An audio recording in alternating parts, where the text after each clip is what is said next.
Godzilla, and with good reason. Nissan's twin-turbo four-wheel drive supercar of 1991 was so superior it easily made a meal of its feeble opposition. The rule makers vowed it would never happen again. Talk to most teams in pit lane today though, and they'll tell you Godzilla is back, only this time in the form of an HRT Commodore. Last weekend's clean sweep of Wanneroo by Craig Lowndes was so overwhelming, it's clear that HRT are currently competing in a different class. The factory Holdens of Lowndes and Peter Brock simply won as they liked, as the competition self-destructed behind them. Russell Engel and Paul Romano couldn't have got off to a worse start. Larry Perkins and Wayne Gardner found things just didn't go better with Coke, and reigning champ John Bowe saw his title defence further slip with a severe lack of grip.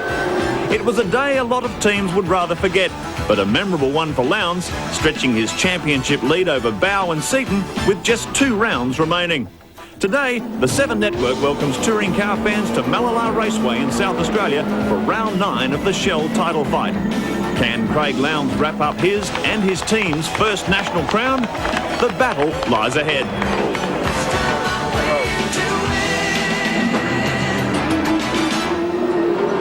Yes, welcome to Mallala on a glorious day, in sharp contrast to yesterday's bleak conditions, but the competition was certainly hot. And the controlling body of motorsport, CAMS, added spice by introducing a new Super Snooper computer to foil some teams rumoured to be sidestepping the rules through their sophisticated engine management systems.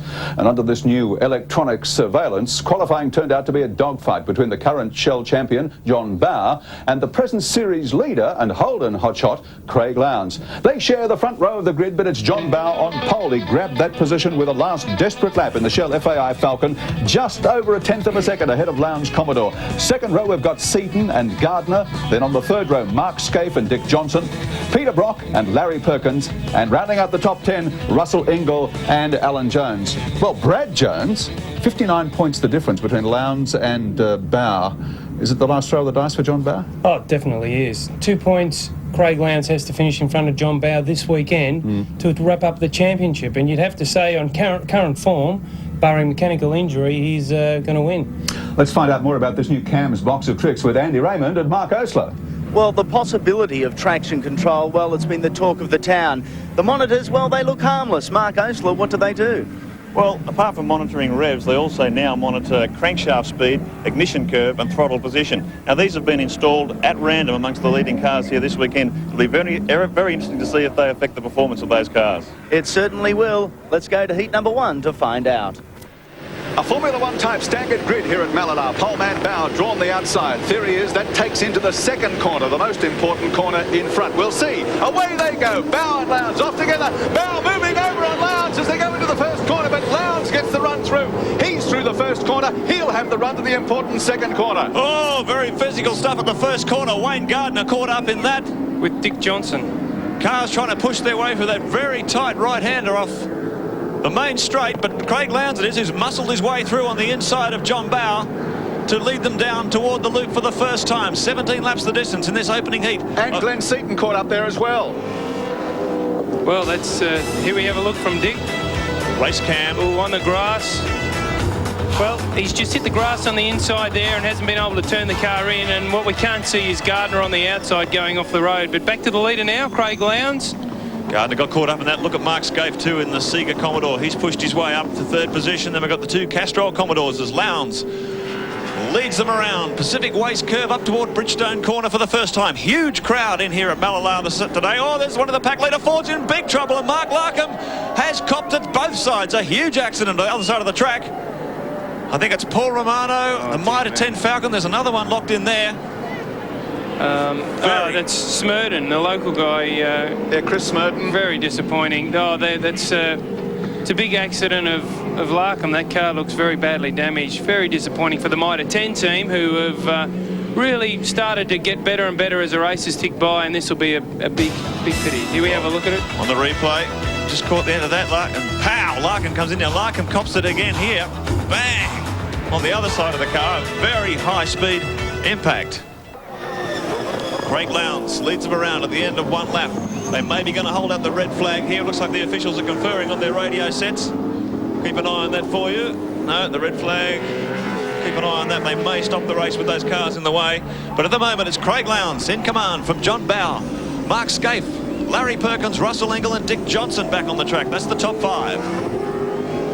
Well, Lowndes got his usual unbelievably fantastic start and shot down the inside of John Bowe and is back in his normal position. We have a bit of a look back through the pack here. Mark Scaife in 3rd position, followed by 2 of the Castile cars, Larry Perkins and Russell Ingall. By the way, if you're looking for Tony Longhurst, he started from pit lane, so he's at the rear of the field.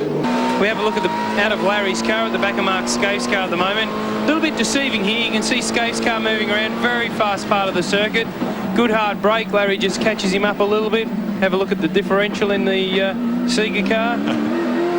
Touch of the curb, back on the throttle, up through the gears. This is the side of the accident. You see all the people on the inside there. Bit of coolant on the road, maybe some oil. Well, there's a yellow flag waving down there.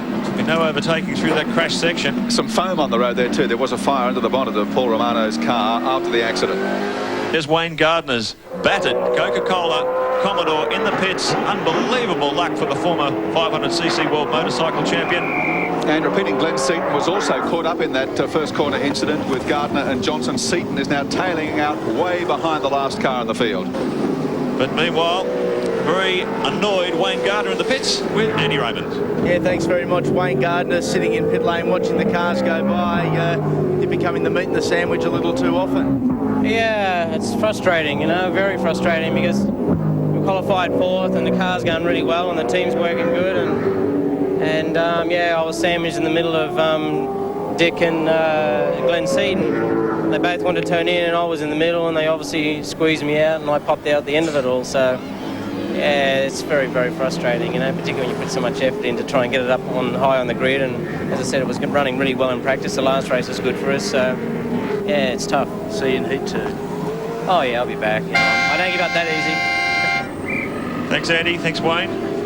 Very disappointed, as you would imagine. Oh, they got Max Dumsney in trouble, and the Valvoline Auto Pro car gets it back onto the track.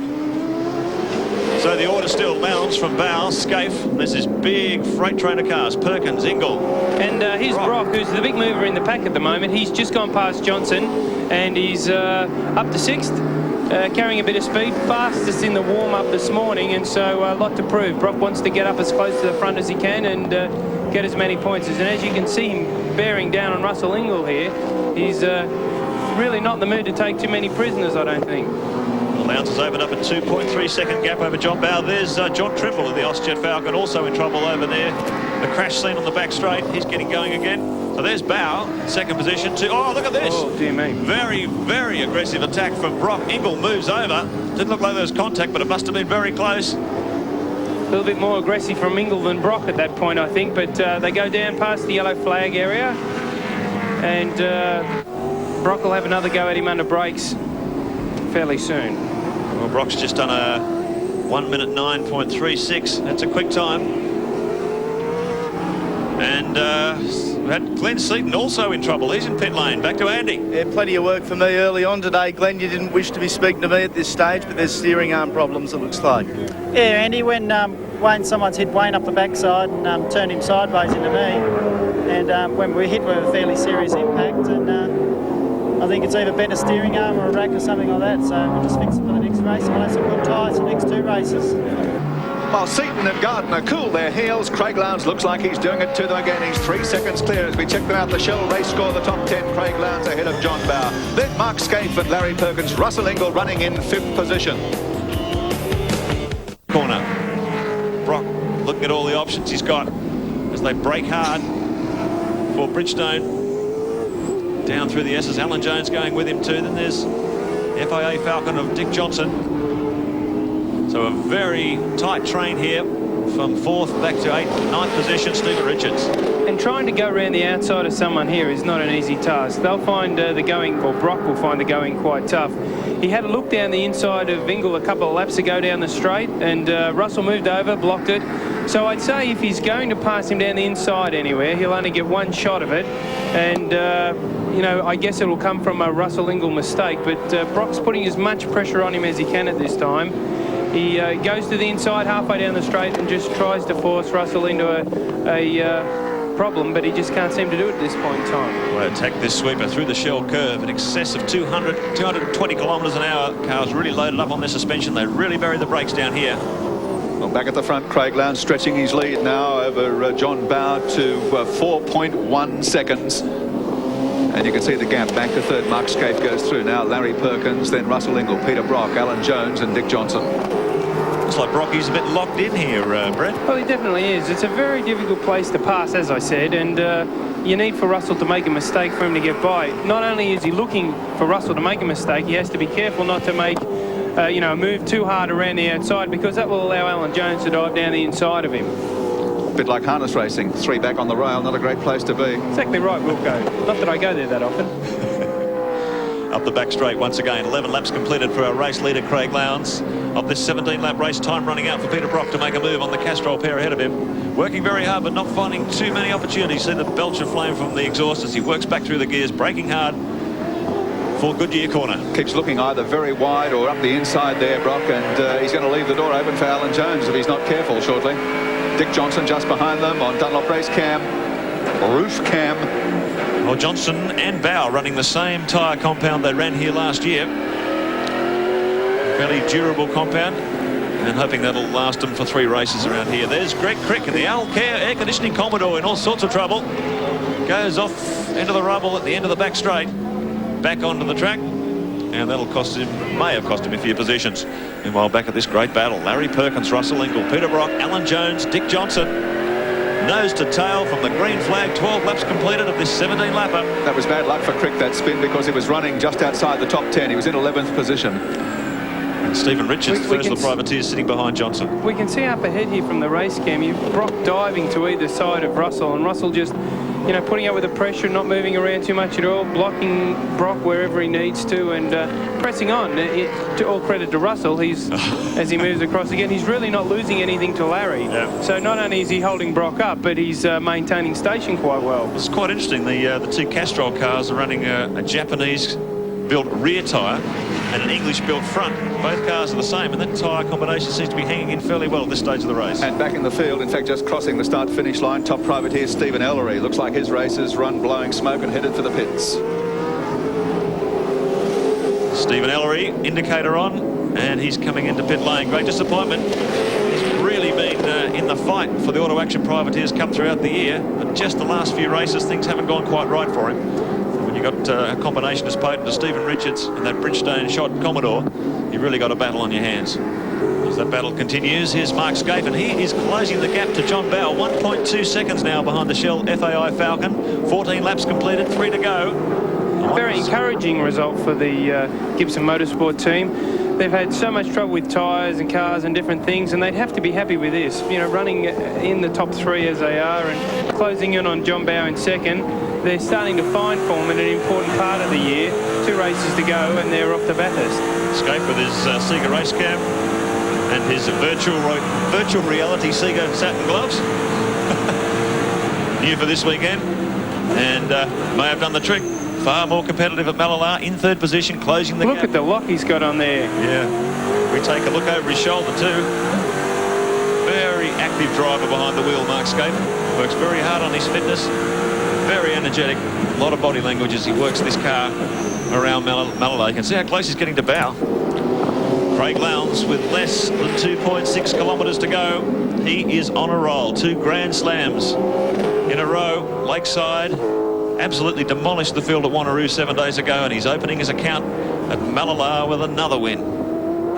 We take race cam further back. This is the battle for second. John Bowe just up ahead of him. The Shell FAI Falcon. John ran a little bit wide on that corner there, and Skaife's just doing everything he can to zero in. Watch the gear change here as we stop at the end of the straight. He just goes straight to the gear he needs to drive the car out of the corner. There he is in 6th gear, back to second. Just jams that gearbox back, full lock. He turns his wrist over wrist, getting all that lock onto the corner. Just fires out of there, up the back straight for the final time. Looks like Bowe has just been open enough of a buffer to keep Skaife out of the picture in this opening heat, but a very competitive run from the Sega Commodore. Well, they can duel all they like. They're not going to get within a bull's roar at Craig Lowndes. The checkered flag waves for him. He crosses the finish line at the end of Heat 1, Round 9 of the Shell Australian Touring Car Championship. John Bow clinging on to second ahead of Mark Scaife, and tailing out behind them, Larry Perkins is going to finish in 4th place ahead of Russell Ingall, Peter Brock, Alan Jones and Dick Johnson. Confirm them on the Shell race score. Lowndes first, then Bow, Scaife, Perkins, Ingall. They're the top 5, finishing in 6th position. Peter Brock, Alan Jones, Dick Johnson, Stephen Richards in 9th. Max Dumsney finished in 10th. And after this break, we'll be back to spend just a minute with Russell Ingall.